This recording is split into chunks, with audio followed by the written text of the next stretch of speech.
Hello students, this is lecture number 8 of chapter sound और हमारा topic है एको। बहुत ही इंटरेस्टिंग टॉपिक है और आपने सबने कभी ना कभी इसको फील किया होगा। कहाँ कहाँ पर फील किया है?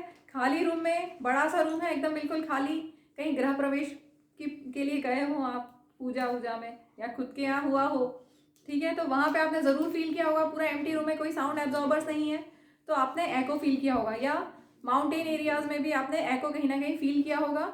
तो एको क्या होता है? Repetition of sound. Repetition of sound caused by reflection of sound waves. तो एक्चुअल में रिफ्लेक्टेड साउंड ही एको होती है।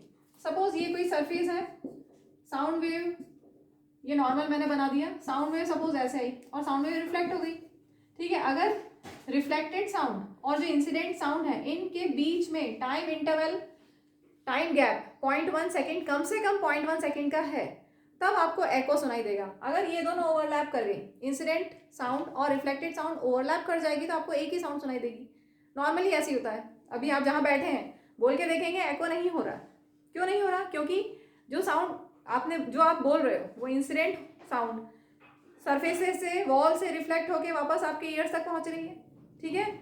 रिफ्लेक्टेड साउंड, तो इंसिडेंट साउंड और रिफ्लेक्टेड साउंड ओवरलैप हो गई है, ओवरलैप हो गई, इसलिए आपको एको सुनाई नहीं दे रहा है।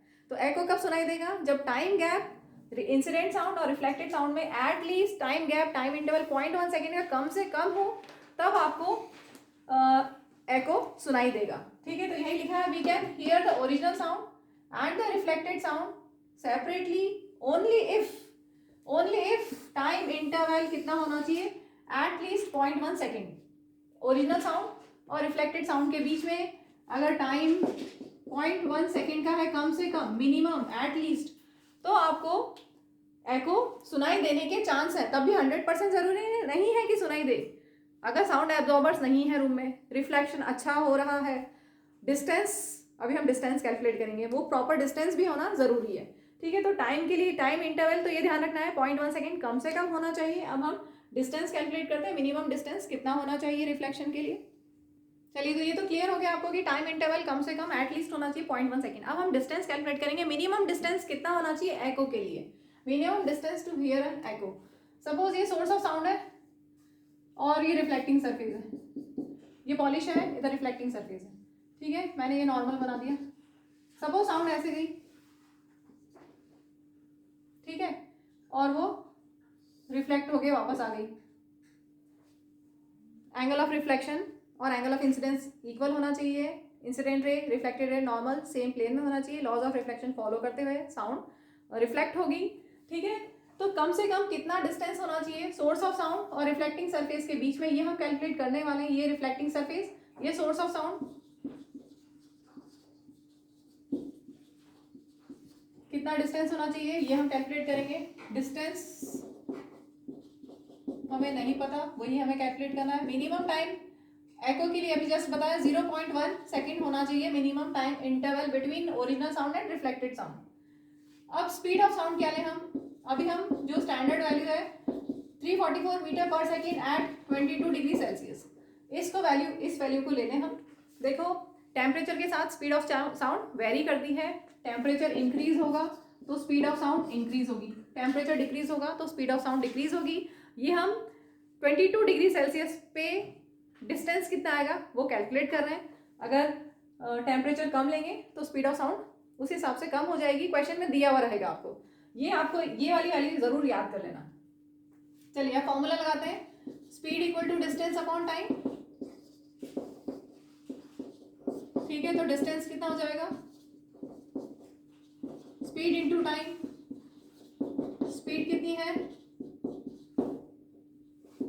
स्पीड है 344 मीटर पर सेकेंड और टाइम है 0.1 सेकेंड्स।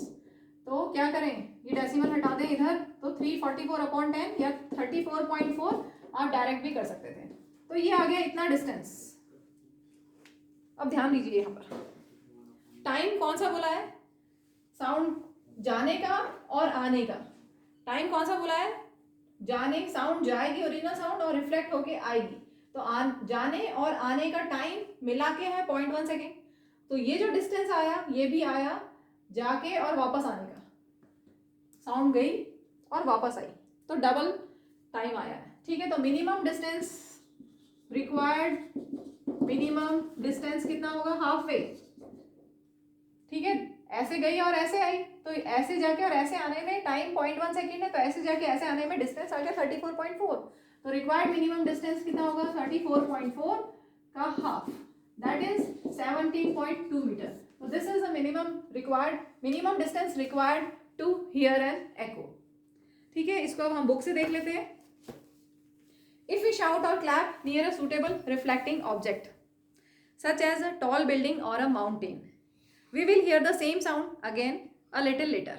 इसका मतलब क्या हुआ, जो हमने बोला वही हमें थोड़ा सा कुछ सेकेंड के बाद सुनाई दी, मतलब हमें एको सुनाई दिया। क्या हुआ, ओरिजिनल साउंड और रिफ्लेक्टेड साउंड ओवरलैप नहीं की। एक साउंड तब सुनाई देती है जब ओरिजिनल साउंड और रिफ्लेक्टेड साउंड ओवरलैप कर लेती है। यहाँ पर अगर ओवरलैप नहीं हुई तब आपको एको सुनाई देने की पॉसिबिलिटी है। This sound which we hear is called an echo. जब ओरिजिनल साउंड और रिफ्लेक्टेड साउंड डिफरेंट होंगी तब। The sensation of sound persist in our brain for about 0.1 second.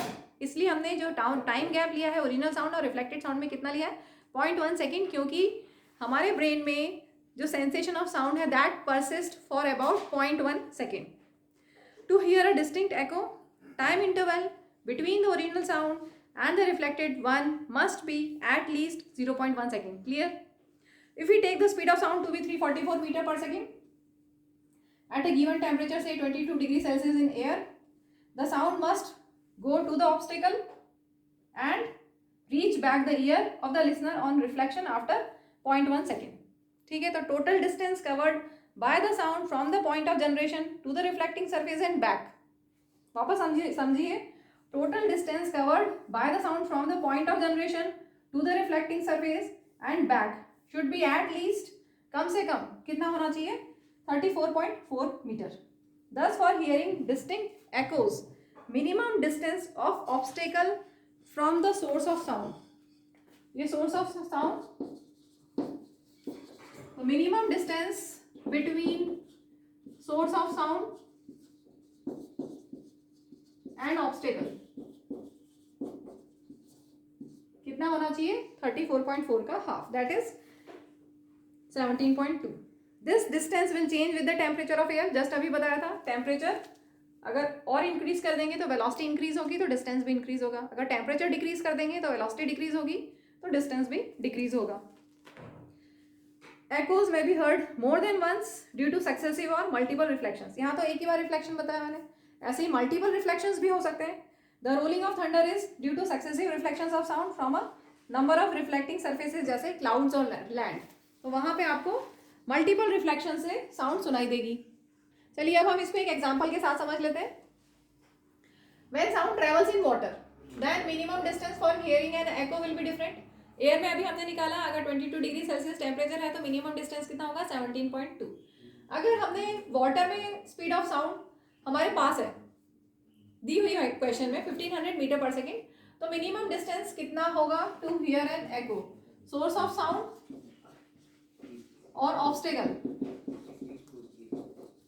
के बीच में कितना डिस्टेंस होगा, कितना होगा, डिस्टेंस होता है speed into time, speed into time, speed is 1500 और टाइम 0.1। टाइम तो याद रखना है, टाइम की वैल्यू गिवन नहीं होगी क्वेश्चन में। स्पीड ऑफ साउंड अलग अलग मीडियम अलग अलग होती है, तो वो आपको गिवन होगी, और टाइम आपको ध्यान रखना है, टाइम इंटरवल एको के लिए इतना है। तो ये आ गया 150 मीटर पर मीटर, 150 मीटर डिस्टेंस यूनिट, ठीक है। तो minimum distance to hear an echo कितना होगा, ये तो हो गया सोर्स ऑफ साउंड से साउंड वेव ऑब्स्टेकल तक गई और रिफ्लेक्ट बैक होके आई, तो मिनिमम डिस्टेंस कितना हो जाएगा, अपॉन 2 कर दे, 75 मीटर। समझ में आ गया। वन वे डिस्टेंस कितना होगा, हम जो टाइम ले रहे हैं वो जाके और आने का टाइम है, तो जो डिस्टेंस हम निकाल रहे थे वो भी जाके और आने का था, और हमें सिर्फ सोर्स ऑफ साउंड और ऑब्स्टेकल बी के बीच का डिस्टेंस पूछा है, इसलिए मैंने अपॉन 2 कर दिया। क्लियर। चलिए इस टॉपिक को यहाँ से एंड करेंगे। इसके बाद conditions for formation of echoes, तो अभी जस्ट हमने पढ़ा time gap, time interval at least कितना होना चाहिए, 0.1 सेकेंड, ठीक है। लेकिन सिर्फ टाइम इंटरवल से काम नहीं चलेगा, बाकी सारी कंडीशंस भी सेटिस्फाई होना चाहिए, ये सारी 4 कंडीशन सेटिस्फाई होना चाहिए, then only you will be able to hear echo. Minimum distance between source of sound and obstacle कितना बड़ा था अभी हमने 17.2 मीटर, अगर टेम्परेचर है 22 डिग्री सेल्सियस पे, ठीक है। और ये किस कहाँ पर, एयर के केस में, एयर में अगर टेम्परेचर 22 डिग्री सेल्सियस है तो स्पीड ऑफ साउंड होगी 344 मीटर पर सेकेंड। उस टाइम पे minimum distance between source of sound and obstacle होगा 17.2 मीटर। तो मिनिमम डिस्टेंस इतना हमें चाहिए to hear an echo. Next, जो रिफ्लेक्टर होगा उसका साइज लार्ज होना चाहिए, जैसे टॉल बिल्डिंग, हिल्स या walls, compare to the wavelength of incident sound. Incident sound की जो वेवलेंथ होगी उससे उसके कंपैरिजन में इनकी साइज ज़्यादा होनी चाहिए, ठीक है। नेक्स्ट, जो साउंड होगी, साउंड उसकी लाउडनेस या इंटेंसिटी वो सफिशिएंट होनी चाहिए for the reflected sound reaching the ear to be audible. Audible तो होनी चाहिए ना, रिफ्लेक्टेड साउंड ऑडिबल होनी चाहिए, अगर ऑडिबल ही नहीं है तो फिर आपको कैसे सुनाई देगा। तो ये 4 कंडीशंस आपको ध्यान रखनी है। एक बड़ा ही अच्छा सा इसके लिए एग्जाम्पल है, एको का बहुत ही बढ़िया एग्जाम्पल है, विस्परिंग गैलरी है, गोल गुम्बज, बीजापुर, कर्नाटका में। यहाँ पर साउंड इतना एक्स्ट्रा ऑर्डिनरी साउंड इफेक्ट्स मिलते हैं, कितने साउंड एम्पलीफाई होती है। जैसे अगर मैंने एक क्लॉथ को गिराया भी तो उसकी भी साउंड बहुत दूर तक सुनाई देती है, इतना ज़्यादा वहाँ पर एम्पलीफाई हो जाता है। एंड उसका आप देखिएगा जरूर, विस्परिंग गैलरी।